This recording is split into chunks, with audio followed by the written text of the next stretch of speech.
I've changed my ending final comments. Okay, great. Yeah, look, forget Kelly Island and Go the ahead. other one. Oh, he's calling an audible. Listen, Red 22. That always works well. Yeah. What long we as talk it's not about? Red Right 88. I'm gonna tell you why people be mad at some of these shows, man. You know, I used to be just like Boo. I used to be one of the guys that watched so many of these shows, man. I was a huge fan of Lost. Lost to me was one of the greatest of all time, right? Then you should watch The Wild. Yeah, I was huge into the Game of Thrones. Listen, they even had me reading books. I was reading the books. I was going, now this is crazy. Whoa. Here's the problem.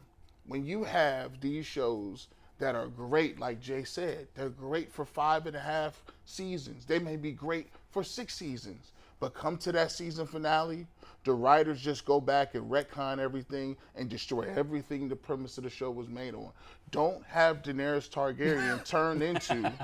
Here we go. This sounds deeply personal. Yeah, they ruined it. Listen, please, Jacob. Why does Jacob not let the man in black off the island? He just wants to leave. He just wants to let go. that man go. Let him Like leave. Baker Mayfield. Yep. Let him go. You know what I'm saying? Let him be gone. Right.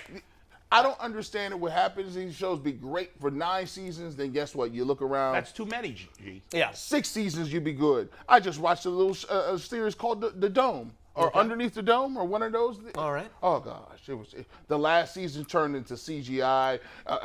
The last season of Family Matters. People don't remember Urkel had a time machine. I remember. You gave Urkel you a time forget? machine. Come on, bro. Getting desperate. They Stop kept doing ruining- Happy Days without Richie Cunningham. I know. That's terrible. Look, People, they'll ride it until it dies or until the contracts of the main actors. That's are why up. Breaking Bad and The Wire are the 2 best shows. They knew when to end it. It was great. Sopranos went too long and had that terrible season where he was in a coma and the Johnny Cakes and all that. It's never going to make the fans totally happy, however you Yeah. wrap something up. And I think what happened with like Game of Thrones and some of those shows, especially with the internet now, is the writers start listening and hearing like the fans, and they're just like, what, they don't like this? I guess we'll fix it. They start caring too much and playing too much fan service to fans, and they ignore the listening to narrative that sports helped talk them get radio. there. Exactly. And it's like trying to coach based upon listening to sports talk radio and be like, oh, I guess we got to get rid of Baker right now, like you guys said.